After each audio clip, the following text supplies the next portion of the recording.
Bonjour et bienvenue au sein de notre émission EasyFish. Nous espérons que cette émission vous permettra de vous perfectionner à la pêche. Pour cette émission, nous allons voir la pêche au drop shot au verre.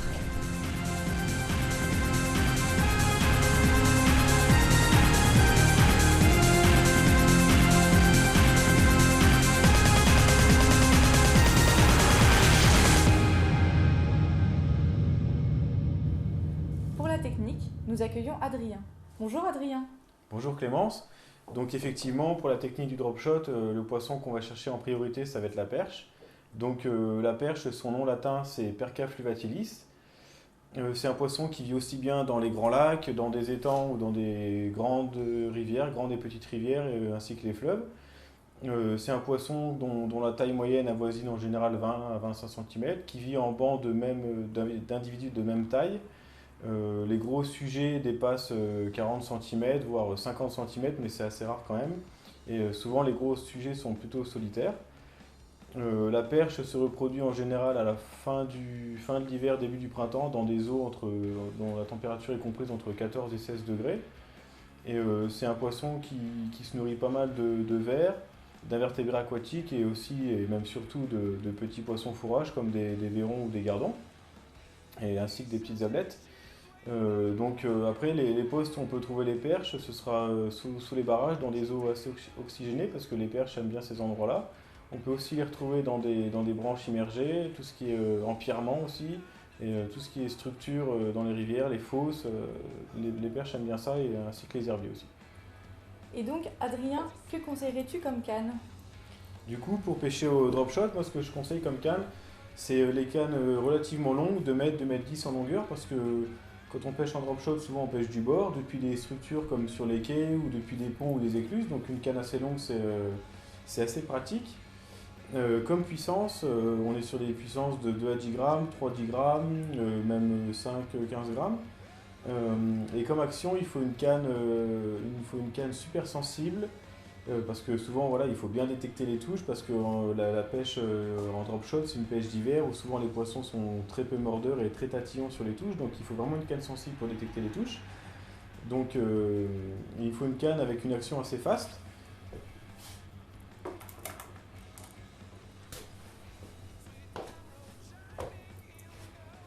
Voilà, on voit bien, dès qu'il y a une pression qui s'exerce sur la canne, elle plie au premier tiers, donc vraiment caractéristique d'une action fast, et il faut vraiment une canne comme ça pour pêcher au drop shot.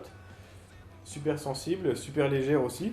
Et au niveau du moulinet, que conseillerais-tu à nos futurs pêcheurs ? Donc après, pour les moulinets, il faut des moulinets avec un faible ratio, parce que c'est pas une pêche de vitesse, on est sur une pêche statique, donc ça sert à rien d'avoir des moulinets qui récupèrent vite.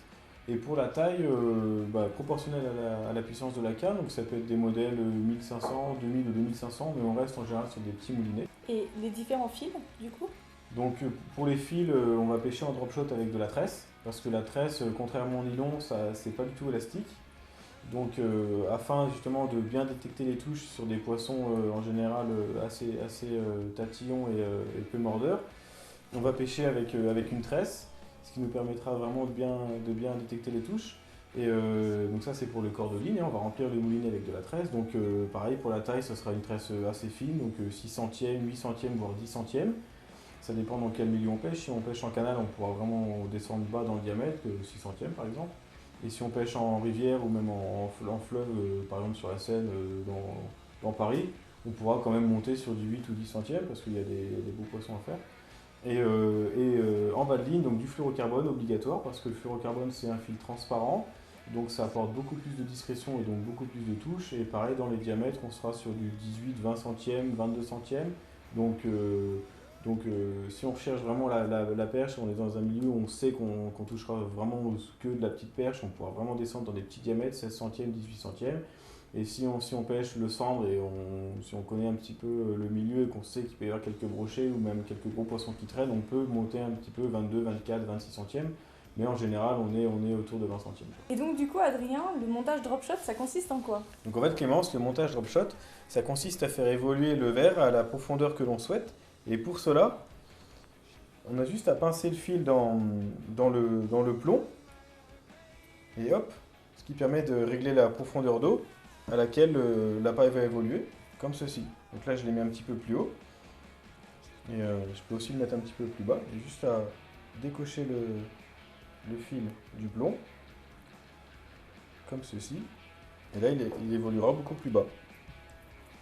Donc après, c'est à nous de s'adapter aux conditions du moment, en fonction de la pêche et de la hauteur à laquelle les poissons vont vouloir prendre l'appât. Et maintenant, voyons comment on réalise le montage.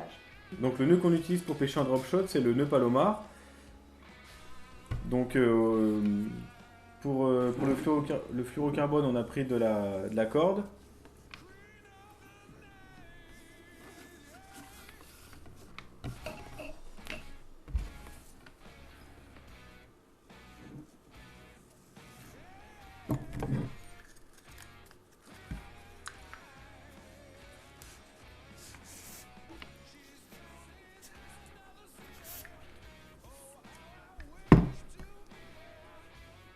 Et donc on vient de réaliser là le nœud Palomar. Et pour appliquer tout cela, nous allons retrouver Adrien sur le terrain.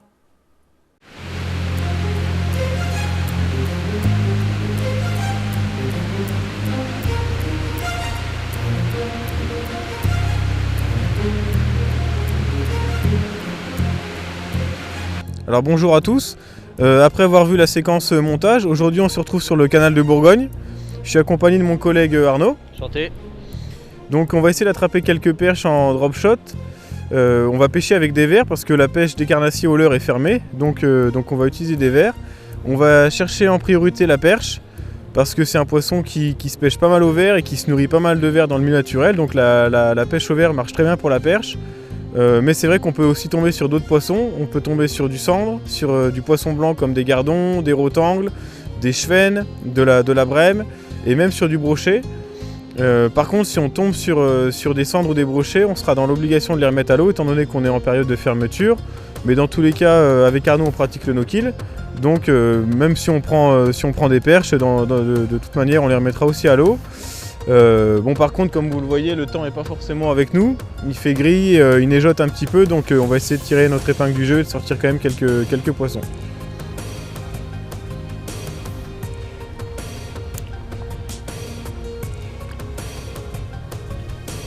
Bon, première perche pour toi, Arnaud. Ouais. Premier poisson de l'après-midi. Une jolie petite perche avec les nageoires rouges bien prononcées. La petite dorsale qui se lève.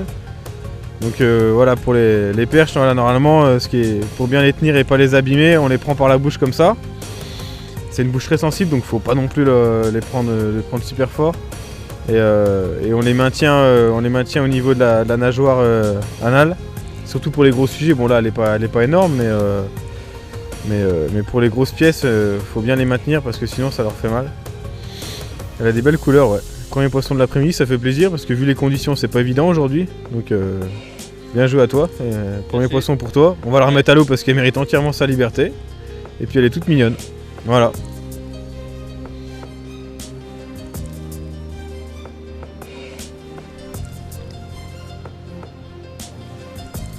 Donc là je suis avec mon collègue Arnaud. Tout à l'heure, comme vous avez pu le voir, il a fait une perche, mais malheureusement pour nous, on n'en a pas refait d'autres. Donc du coup on a décidé de changer de spot.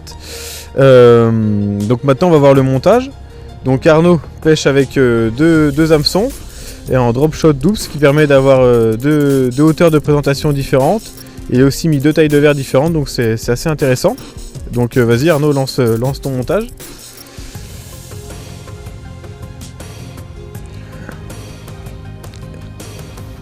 Donc là en fait on va faire un petit point de règlement. On est en période de fermeture, donc on n'a pas le droit du tout d'animer. Donc en fait Arnaud lance son montage et c'est une pêche statique. C'est une pêche statique, il met juste de temps en temps quelques coups de manuel forcément pour ramener le plomb parce qu'il faut bien ramener quand même le montage, mais il n'y a aucune animation, il n'y a pas de coup de sion, il n'y a pas d'animation parce que tout simplement c'est le règlement qui l'interdit pendant toute la période de fermeture du carnassier. Donc voilà, en espérant du coup qu'on va trouver quelques perches ici, mais c'est pas gagné.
Bon bah du coup Arnaud, résultat de la pêche, on en a fait une bonne dizaine je pense, on va les compter tout à l'heure. Ouais, même peut-être une bonne quinzaine, de toutes les tailles, à peu près. Ouais. Ouais, on a fait combien 4-5 postes différents, il y a des postes où on n'a rien trouvé du tout et il y a surtout 2 postes où on a fait pas mal. Bon bah on va vous montrer le résultat de notre pêche. Mon collègue Arnaud est en train de sortir la bourriche avec les perches dedans. Ouais, il y en a un petit peu quand même, ouais.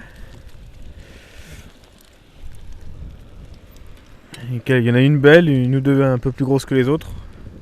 Mais ça reste des petits poissons.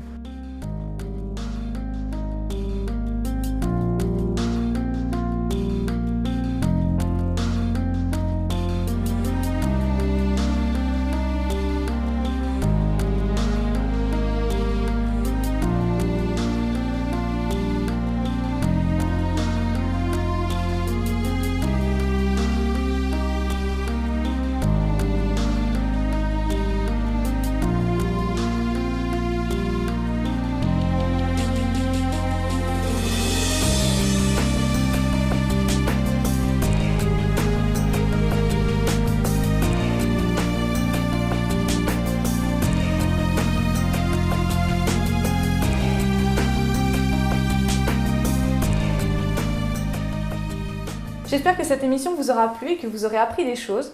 Nous vous retrouverons pour une prochaine émission pour la pêche de la truite au leurre. Et en attendant, abonnez-vous.